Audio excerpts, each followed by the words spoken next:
All right, y'all, it's time to talk about the suspicious at best Canadian trucker protest that's happening right now, right? What's up with the money? What's up with the logistics? And what is going to be the results of all this? So first, should be obvious, fueling trucks is very expensive, very expensive. And taking 2, 3, 4 weeks off of working is not exactly something that hardworking people can just do.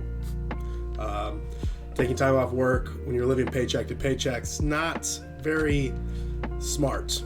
I get that a lot of individual truckers as well live out of their cabs, but there are now a lot of people in one place, one specific geographic place for an extended period of time, and there has to be a lot of overbooked and overstressed hotels and Airbnbs in that area. It's not adding up, it's not making sense.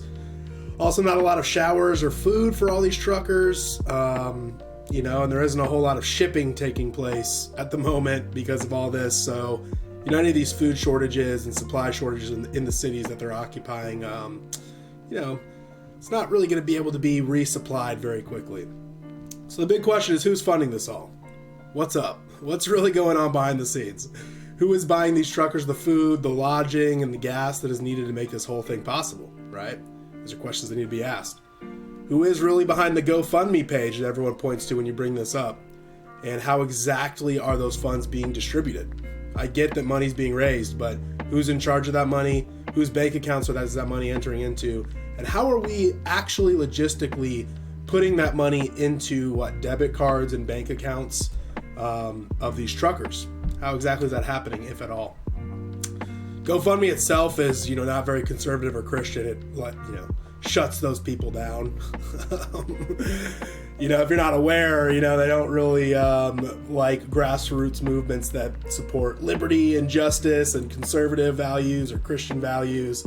They tend to shut those people down, and we're at $9 million right now on a fundraiser on their site that, is supposedly going towards racists and sexists and science deniers, which obviously we know is not the case, but still it's perceived to be that way, and yet they're not shutting this GoFundMe page down. Or maybe they did. I think they put some kind of freeze on it or temporary lock on it or something. But, just the questions need to be asked. Why are they being allowed to raise all this money, in the first place? Why did it get that big? Why was it allowed to get that big for that long?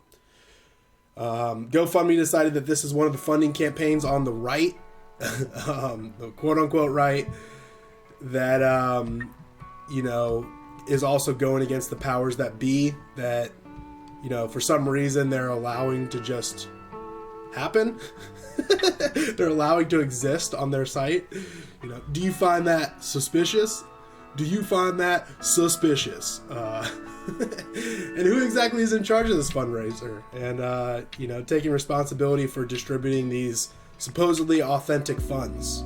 Let's pretend for a minute that these funds are authentic, that it's not mostly foreign people donating, not actually Canadians. Let's give them the benefit of the doubt right now. Let's pretend like GoFundMe actually cares for once about people on the right and is allowing this to happen. The people that are actually in charge of this whole money laundering operation, as it appears to be, let's pretend it's real. It is still being managed and operated and overseen by, a well-known grifter, Ezra Levant, a woman named Tamara Lick, and a man named BJ Dichter. BJ Dichter is a self-described equal rights advocate who founded LGBT.ee, a conservative, quote-unquote, conservative LGBT advocacy group. So, of course, his name matches his actions, right? And, of course, he is infiltrating conservative circles and spreading degeneracy and anti-Christian values. He's a scammer. He's a schemer. His intentions are not pure. Let's just say that. Tamara Lick will supposedly be the one who inherits all of the raised money into her bank account. Over $9 million, again, will be going into her bank account. And so she will be responsible for appropriately distributing the funds. She is a major player in the Maverick Party and in fundraising for it. So I'm sure that none of these trucker convoys funds will be used to support her own political party and her own purposes at all. You know, this woman, you can totally trust her. You know, she's definitely a campaign fundraiser for the Maverick Party. You can trust that all of these funds are going to be going to truckers and not actually to her own campaign interests or political interests. And Ezra Levant is just a well-known grifter. Anytime he's involved in anything, you know something's up, right? It's a right-wing gatekeeper who claims that using children for sympathy points is a solid strategy to manipulate people into supporting his cause or the cause he's promoting or involved in.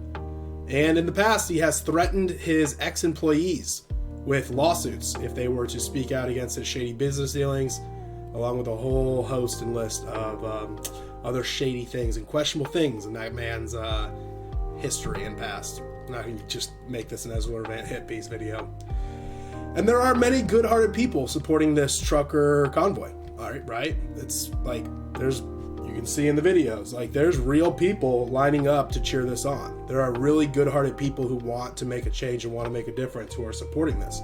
They're being led. Their energy is being focused in the wrong direction into this inauthentic movement. And, you know, giving their time, their energy, their resources, their money to these truckers is what they think they're doing, and really they're lining the pockets of political actors and grifters. This money is just going to shady, dishonest, skilled career scammers who know how to manipulate the emotions of normal, everyday people. These people. Good-hearted people, good, honest people like you and me who want to make a difference and who want to do what's right, seek and pursue and promote what's good, true, and beautiful, are being manipulated. And it's all, you know, because it's the rage against guys like this, the bureaucrats like this, the evil people like this. All of that rage against this guy is being manipulated. The emotions are being manipulated. And as a result, grifters and schemers and scammers' pockets are being lined. Most of the funds have come from Americans and other foreign nations to this GoFundMe page that's supposedly paying for this whole thing and actually paying for the truckers to do this, to take the time off work, to fuel their trucks, to feed them, to house them, to give them showers, etc.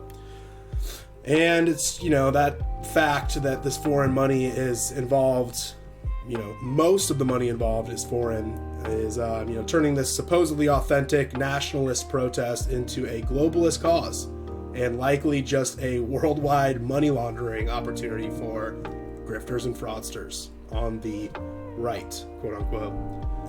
And, you know, just what exactly happens in a few weeks when grocery store shelves are empty, when normal people can't refill their medical prescriptions, and when their jobs are being lost because of the supply chain breakdowns that will inevitably result from these truckers not working for a month. The people that work in factories and storehouses who load these trucks will likely lose their jobs, right? There's no trucks to load. And at least temporarily, if not permanently. And the people who unload these trucks and stock the shelves of the stores will likely lose their jobs, again, at least temporarily, if not permanently. And small businesses who have already been unable to compete with companies like Amazon and Walmart will be further damaged and destroyed as they're unable to sell goods locally and unable to ship them out as these truckers are unavailable for weeks and weeks as they are parked and blocking traffic in the capital, as you can see here. You know, the people that are supposed to be helping small businesses work and function and keep their shelves stocked and supplied and ready to be traded with the people, the regular everyday people like you and me. The people who make that happen are currently standing around in the Capitol screaming and shouting at empty buildings, right? Honking their horns at empty buildings in a sad attempt to ask nicely for their rights to be given back by bought out bureaucrats and, you know, people who could care less about the well-being of people like you or me or truckers or small business owners, people that just are human farmers who care about power and control. Good luck asking nicely for your rights back from those people. This whole thing is a big joke, a giant scam, and the perfect excuse for the ruling powers to take more freedoms to blame their own inflation and supply chain breakdown failures on the backs of normal, good-hearted folks. In a few weeks and the months to come, we will see a lot of normal people who have suffered real loss due to this protest. People whose businesses will suffer, people who were fired, people who went hungry, people who went without their medicines, and all of that negative energy will not be focused where it truly belongs. We're going to pretend like this is focusing the energy on the bureaucrats, the evil, shady people, but in reality, in the weeks to come, we're going to be seeing a lot of negative energy focused at these people, these truckers who caused all these problems. The inflation, the supply chain breakdowns, the business closings, the firings, and all these problems that are truly being caused by the ruling class to begin with will instead be blamed on the working class. And it will justify the ruling class taking more of our freedoms, avoiding consequences for their actions, and it will all eventually lead to the rollout of driverless trucks and just in general replacing workers with robots to avoid these supposed problems in the future. This trucker convoy is a scam. It's a joke, and it is going to be used against us.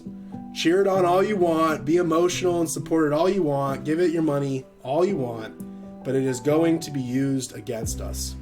It is not helping us. It may seem that way right now in the moment, but give it a few weeks, a few months, it is going to be used against us, the normal, everyday working class people. The good-hearted people who want to make their nations a better place, who want to provide for and protect our families, who want their freedoms and justice for evildoers. Don't fall for this. Start asking questions.